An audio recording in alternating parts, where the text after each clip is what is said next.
Hey guys, last week the Path of Exile devs Mark and Jonathan sat down with content creators Darth Microtransaction and Ghazzy on their podcast Tavern Talk to discuss game balance, mid and end game content, improved quality of life, currency adjustments, and the state of the game in general, basically, right?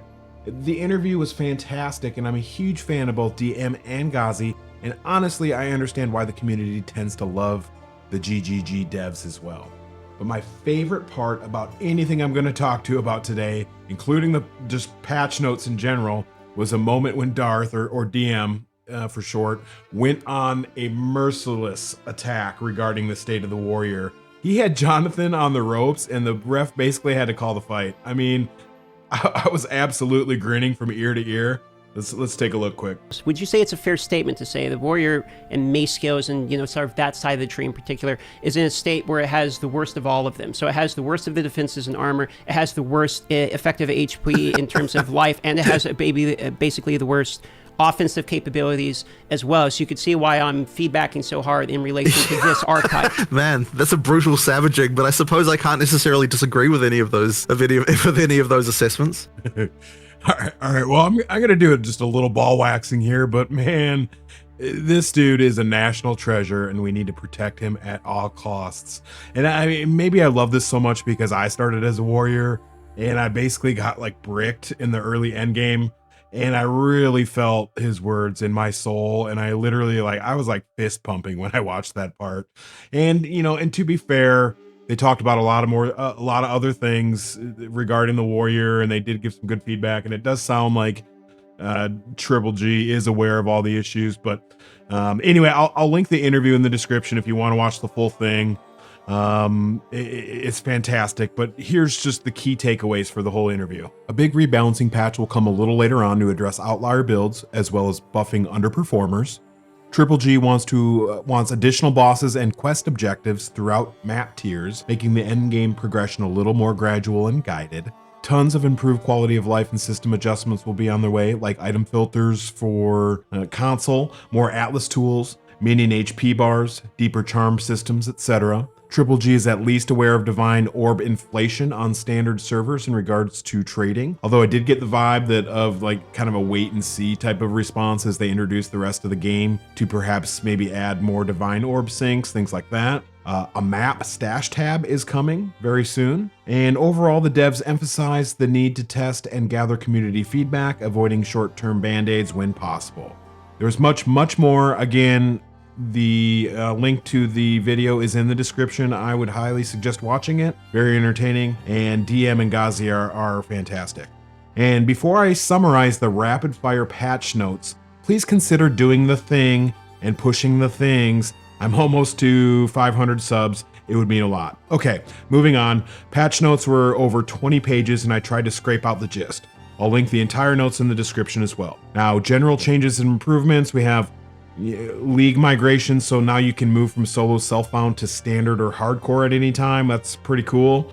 Reduce the chance to roll weaker modifiers, improve salvage station UI, partial overwriting of sockets is now possible. And let me repeat, you will now be able to re-socket items.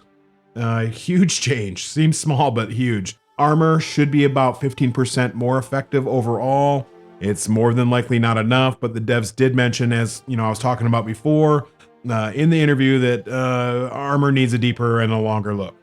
Expedition vendor shops have better item rarity at higher levels. A large batch of existing microtransactions from PoE 1 like wings, cloaks, weapon effects, portals, etc. will now be usable in PoE 2. Some QOL improvements. We have more persistent buff tutorials, improved loading, improved quest tracker, new user interface elements for charms, uncut gems, etc. Reducing clutter in mini maps, improved boss fight performance, better lighting, shadow handling, and a few monsters spawning right at map entrances. Fewer monsters spawning there. So console players getting a little bit of love too, but the main thing is that there will be a way to get an item filter. So I'm sure that'll make a lot of people happy. A few monster changes like the difficulty and density tuning to improve visual clarity. The Exile monster density is reduced. Dreadnought swarms toned down. and new telegraphing for various big hitting abilities has been introduced, and along with general improvements to visuals, damage zones, and targeting logic. A few item changes are also coming, or here today actually, so a large number of unique items have had their stats and resistances raised, added flat damage, or gained new properties to make them more competitive. Many changes can be applied retroactively by using a divine orb on existing items, so maybe that's what they were talking about with the divine orb economy working itself out type of thing, but I don't think that that's all worked out yet. Now, some uniques did get new names or reworked affixes to make them generally more powerful or more build defining.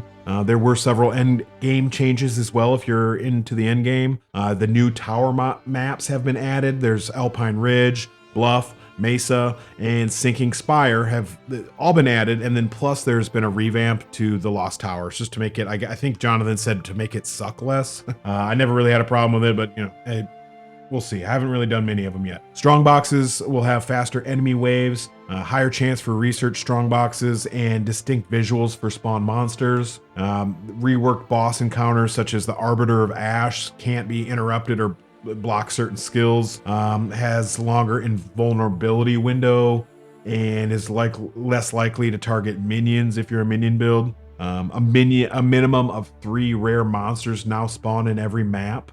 Some maps focus on more monsters and others on more chests or special content like essences or strong boxes. Boss spawn rates adjusted to roughly 1 boss every 4 maps. Waystones for upgrading the map tiers drop less frequently overall, but there are new Atlas passes that improve their drop chance. Overseer's Precursor Tablet, which is basically like, I guess you could call it a new currency that adds map bosses to valid connected maps with exclusive modifiers, so basically just more map bosses. And then some other end game tweaks like more Citadel visibility, the Delirium changes, there's new 2D art for Waystones, better end game map zoom out on keyboard and mouse. All right, guys, well, that wraps it up. I wanted to say again how impressed I am with GGG as a developer. I didn't play a lot of PoE 1. I mean, basically didn't even play it in the grand scheme of things. And I've always heard the ravings about the developer, and I'm starting to see it. I mean, they've only been at it for like 2 weeks, and they have a huge patch. I mean, I know it's not the balance patch yet or whatever, but I know there's a lot of people that are just like, okay, let's wait for maybe the new league or whatever. But kudos to them. I'm happy to be a part of the community. I feel like with PoE 2, it's different enough than PoE 1, and it's brought in so many new players that it's not just PoE 1 players community anymore. It's our community. It's everybody's, and it's cool to see it all grow together. Till next time.